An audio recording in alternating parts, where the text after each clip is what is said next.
Freelancing में writing कैसे की जाए। बहुत सारे ऐसे लोग हैं जिन्हें ये लगता है कि राइटिंग बहुत सिंपल और ईजीएस्ट टास्क है और कोई भी बंदा फ्रीलांसिंग के लिए राइटिंग कर सकता है, या आपको इसमें कोई टेक्निकल चीज़ें सीखने की या किसी भी चीज़ की कंसिड्रेशन की ज़रूरत नहीं है। तो ऐसा नहीं है। राइटिंग एक बहुत ज़्यादा टाइम कंज्यूमिंग टास्क है और इसमें आपको प्रॉपर तवज्जो देने की ज़रूरत पड़ती है। तो स्टार्टिंग पे जब लोग राइटिंग करना चाह रहे होते हैं, उन्हें बिल्कुल समझ नहीं आ रही होती कि आपने किस चीज़ से रेलिवेंट राइटिंग स्टार्ट करनी है या आप किस तरह से कर सकते हैं। तो देखें जी, मैंने जितने भी लोगों के साथ इंटरेक्शन किया है, चाहे वो जनरली मुझसे पूछ रहे हैं कि उन लोगों ने फ्रीलांसिंग अभी स्टार्ट करनी है या वो स्टार्ट कर चुके हैं, तो बेसिक उनका कंसर्न यही होता है कि हमें इतनी अमाउंट नहीं मिल रही, हमें प्रोजेक्ट्स नहीं मिल रहे। तो मैं आपको ये पहले भी मैंने वीडियोस में ये बताया था कि आप लोगों का जो मेन फोकस है वो आपके काम की क्वालिटी होनी चाहिए। जब आपके काम की क्वालिटी अच्छी होगी तो डेफ़िनेटली आपकी जो अर्निंग के चांसेस हैं वो इंक्रीज़ होते ही जाएंगे। तो स्टार्टिंग पे मैं आप लोगों को ये रिकमेंड करूँगी कि अपनी एक स्पेसिफ़िक एक स्पेसिफ़िक कैटेगरी चूज़ करें। आप अपने सब्जेक्ट से रेलिवेंट रख लें उसको, या जिस भी चीज़ में आपको ग्रिप है, आपको कमांड है, तो आप वो कर सकते हैं।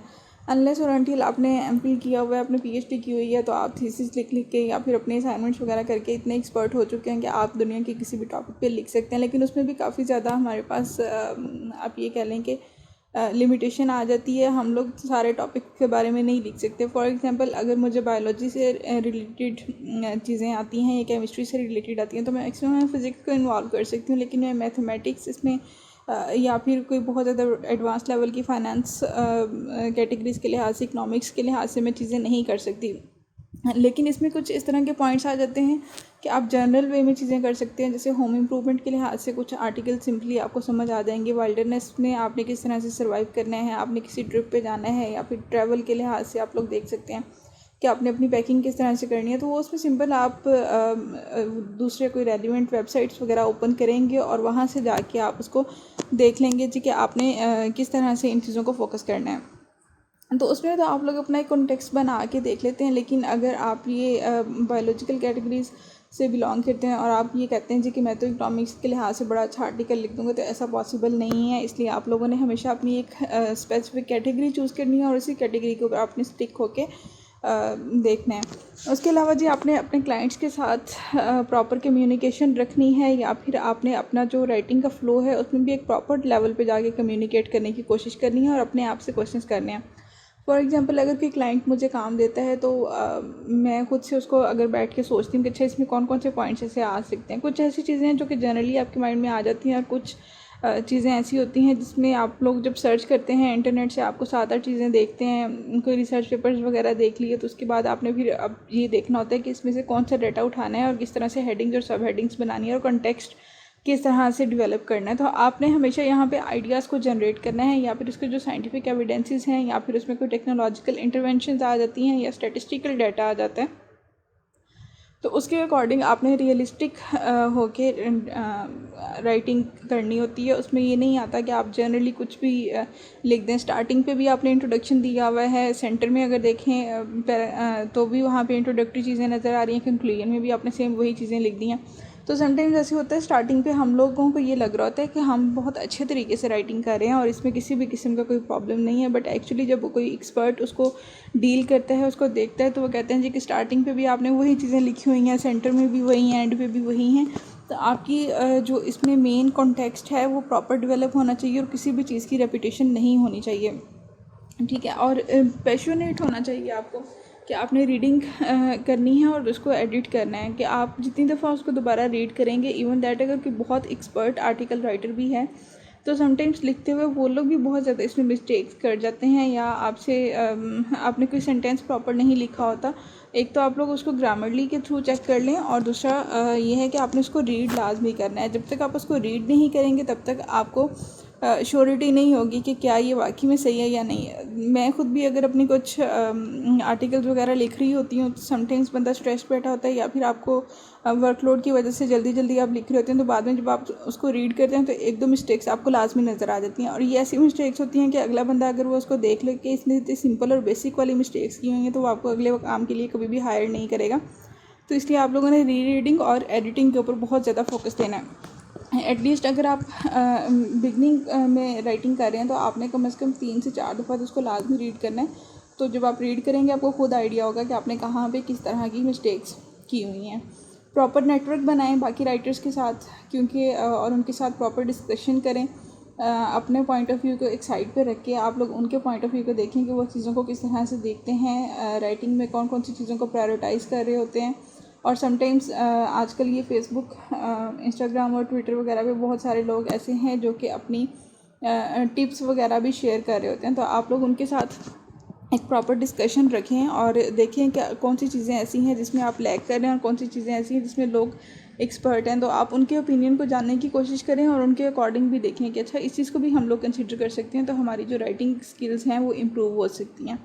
इसके अलावा आप लोगों ने अपने डाटा ऑर्गेनाइजेशनल और मैनेजमेंट स्किल्स को बहुत अच्छा रखना है कि समटाइम्स मेरे साथ भी ऐसे होता है कि मैं कोई आर्टिकल वगैरह लिख लेती हूँ, तो उसके बाद फिर आइडिया होता है कि जो नीचे वाला पैराग्राफ था उसको ऊपर कर लेना चाहिए, या जो ऊपर वाला ये कुछ लाइंस ऐसी हैं जो कि इस कॉन्टेक्स्ट में ऐड नहीं हो रही हैं उसको हम लोगों ने ऊपर नीचे करके फिर प्रॉपर अपनी एक मैनेजमेंट करनी होती है कि यहाँ पे इस तरह से कॉन्टेक्स्ट इसका डेवलप हो रहा है, या फिर एक सेंटेंस का दूसरे सेंटेंस के साथ या एक पैराग्राफ का दूसरे पैराग्राफ के साथ प्रॉपर लिंक नहीं बन रहा, या हम लोग किस तरह से चीज़ों को को रिलेट कर सकते हैं।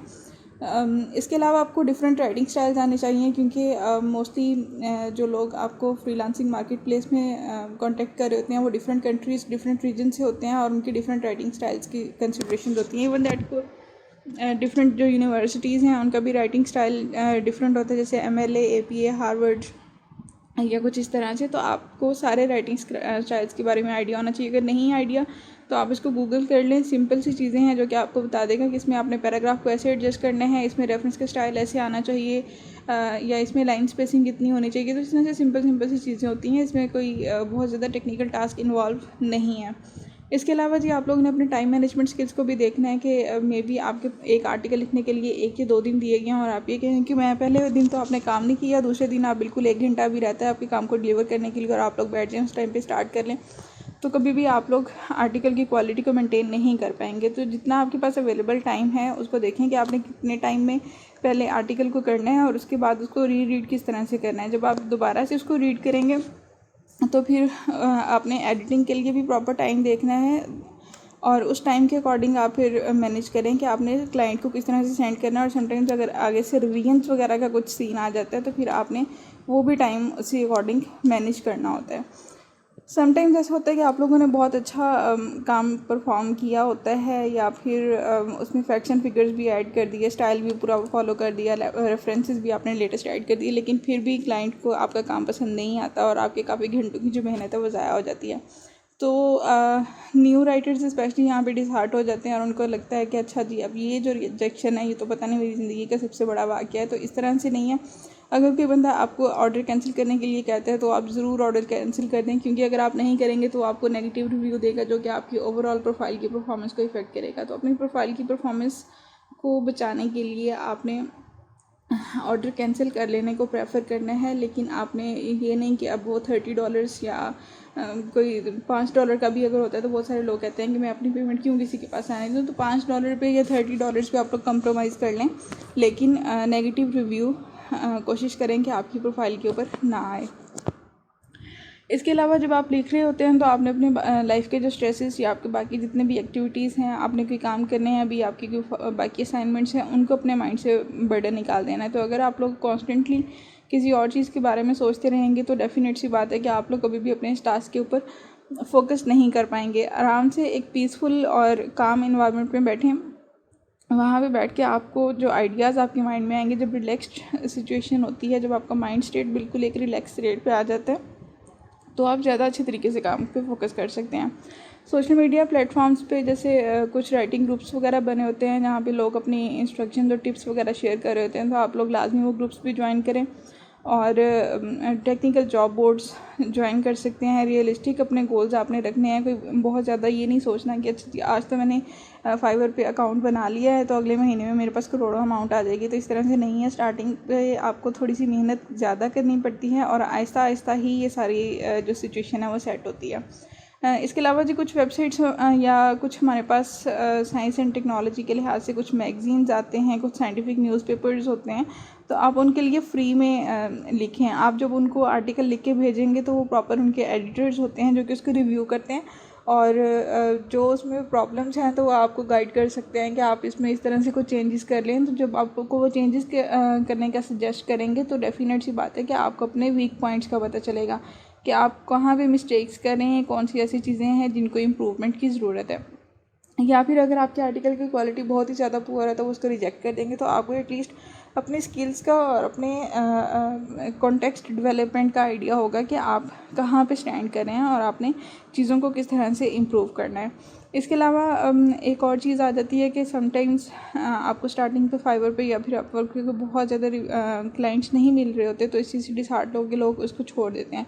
तो छोड़ना नहीं है, डेली बेसिस पे आप लोगों ने इसको फोकस करना है। और आपका जो टाइम है फ्री, उसमें आप लोग अपनी वेबसाइट या ब्लॉग वगैरह बना सकते हैं। गूगल पे भी फ्री ब्लॉग बन जाता है, वहाँ पे जाके लिख के पोस्ट करना शुरू कर दें तो आहिस्ता आहिस्ता अगर उसके ऊपर ट्रैफिक आना शुरू हो जाएगी तो फिर वहाँ पे भी उसकी भी मोनेटाइजेशन हो जाती है। लेकिन इसमें एक टेक्निकल टास्क आता है कि आपने उसकी ऑफ पेज और ऑन पेज एसईओ करनी होती है। तो ये एसईओ सर्विसेज के लिहाज से फिर आपको कुछ कीवर्ड्स वगैरह भी टारगेट करने होते हैं, बल्कि गूगल से कहीं से ये फ्री कीवर्ड्स भी मिल जाते हैं, तो आप उसको टारगेट कर सकते हैं। अपने गोल्स के ऊपर फोकस करें। अगर कोई फेल्योर्स वगैरह आ जाती हैं, आर्टिकल रिजेक्शन हो जाती है, तो that's not a big deal. आप उसमें देखें कि कौन से फैक्टर्स ऐसे थे जिसकी वजह से आपका आर्टिकल रिजेक्ट हुआ है और आप उसको फर्दर कैसे इम्प्रूव कर सकते हैं। और बाकी जितनी भी ये रिजेक्शन वाली चीज़ें आ जाती हैं, या अगर आपका कॉन्टेक्ट सही से डेवलप नहीं हो पा रहा, आपको किसी भी जगह पे अगर कोई मसला हो रहा है, तो आप लोग अपने सीनियर्स के साथ, क्लासमेट्स के साथ, टेक्निकल एक्सपर्ट्स आ जाते हैं, या फिर गूगल पे, यूट्यूब पे बहुत ज़्यादा फ्री कोर्सेज़ वगैरह, फ्री गाइड्स पड़ी होती हैं कि आप लोग किस तरह से इसको इम्प्रूव कर सकते हैं। तो लोगों के साथ चीज़ें हमेशा डिस्कस करें, और इस डिस्कशन को कभी भी नेगेटिव वे में ना लेके जाएं कि अगर मैं ये बहुत सी सिंपल सी चीज़ है, इसको अगर मैं किसी से पूछता हूँ तो शायद मेरा मजाक उड़ाया जाएगा। तो इस तरह की चीज़ें नहीं होती। अगर आप लोग पूछ लेते हैं तो आपकी अपनी ही इसमें इम्प्रूवमेंट है, और ये चीज़ आपको नेक्स्ट लेवल की सक्सेस की तरफ लेके जा सकती है। Signing off, Tabinda Athar.